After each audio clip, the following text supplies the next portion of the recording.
Assalamualaikum anak-anak. Apa kabar hari ini? Semoga selalu sehat ya dan bersemangat dalam menjalankan puasa Ramadan. Oke, Ibu langsung saja ya. Kita masuk ke tema 8, sub tema 2. Pertama, kita bahas bahasa Indonesia. Penggunaan huruf kapital pada identitas diri.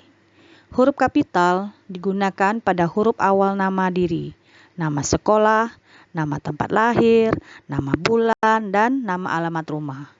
Biasa dimuat dalam kartu identitas seseorang, misalnya saja kartu pelajar.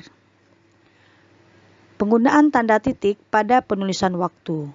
Selain sebuah kalimat diakhiri tanda titik, memisahkan angka dalam penulisan waktu juga diakhiri tanda titik. Contoh, pukul 10.30. Pada pukul 10.30, tanda titik digunakan untuk memisahkan angka jam. Angka 10 itu adalah jam. Dan menit. Menit itu adalah 30. Ya. Kalimat tanya. Kalimat tanya juga dapat dibuat dengan menambahkan partikel kah pada suatu kata. Dan jangan lupa penulisan kalimat tanya harus diakhiri dengan tanda tanya. Contoh, apakah adik sudah mandi? Yang kedua, contohnya, maukah kakak membantuku belajar membaca? Sekarang kita masuk ke PPKN. Persatuan dalam keberagaman dapat terwujud karena sikap saling menghargai, saling menghormati, saling menolong, dan saling bekerja sama. Meskipun berbeda-beda, kita harus tetap rukun.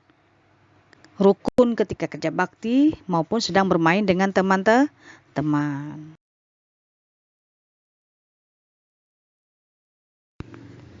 Selanjutnya kita bahas matematika.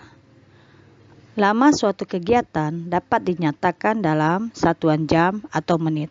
1 jam itu 60 menit. Contoh yang pertama, mereka mulai berolahraga pukul 6 dan selesai pukul 8. Berapa menit mereka berolahraga? Lihat gambar jam yang pertama. Dari pukul 6 sampai pukul 8, jarum pendek jam bergerak 2 langkah. Mengapa? Karena dari pukul 6 ke pukul 7 itu 1 langkah. Dari pukul 7 ke pukul 8 itu 2 langkah. Jadi mereka berolahraga selama 2 jam. 2 jam itu 2 dikali 60 menit sama dengan 120 menit. Contoh yang kedua. Fania pergi ke toko pukul 14. Fania ke toko selama 1 jam. Pukul berapa Fania pulang dari toko? Lihat gambar. Ini kita hitung maju ya. 1 jam setelah pukul 14 atau kita sebut pukul 2 sore adalah pukul 15. Mengapa? Karena pukul 14 itu kita tambah 1 jam. Ya, jadi Fania pulang dari toko pukul 15 atau kita sebut pukul 3 sore. Lihat contoh yang nomor 3. Ya. Anita memasak selama 4 jam. Jika Anita selesai memasak pukul 10, pukul berapa Anita mulai memasak? Lihat gambar. Ini kita hitung mundur ya. Hitung mundur. 4 jam sebelum pukul 10 adalah pukul 6. Mengapa? Karena dari pukul 10 ke pukul 9 itu 1 jam. Pukul 9 sampai ke pukul 8 itu 2 jam. Pukul 8 sampai ke pukul 7 itu 3 jam. Kemudian pukul 7 sampai ke pukul 6 itu adalah 4 jam. Jadi Anita mulai memasak pukul 6.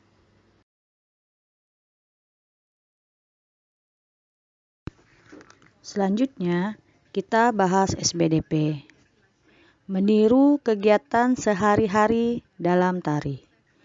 Gerakan kegiatan sehari-hari yang biasa kita lakukan seperti menyapu, mengepel, mengelap kaca, menjemur pakaian, mengelap jendela, mencuci piring, membersihkan debu, dan sebagainya bisa dijadikan gerakan tari. Gerakan tersebut dapat dilakukan dalam posisi duduk maupun berdiri. Gerakan-gerakan tersebut pula dapat menjadi gerakan tari yang indah. Lihat gambar-gambar pola lantai di bawah ini. Ada 4 gambar pola lantai. Yang pertama, pola lantai bentuk huruf V. Yang kedua, ada pola lantai lurus ke samping. Yang ketiga, ada pola lantai lurus ke depan. Yang terakhir, yang keempat, ada pola lantai bentuknya lingkaran. Agar tarian kita terlihat kompak dan menarik, penari harus menguasai pola lantai tersebut. Pola lantai adalah pola denah yang dilakukan seorang penari dengan perpindahan, pergerakan, dan pergeseran posisi dalam sebuah ruang untuk menari. Pola lantai ini sebenarnya teknik penguasaan panggung seorang penari. Oke, cukup sekian dulu penjelasan dari Ibu. Terima kasih.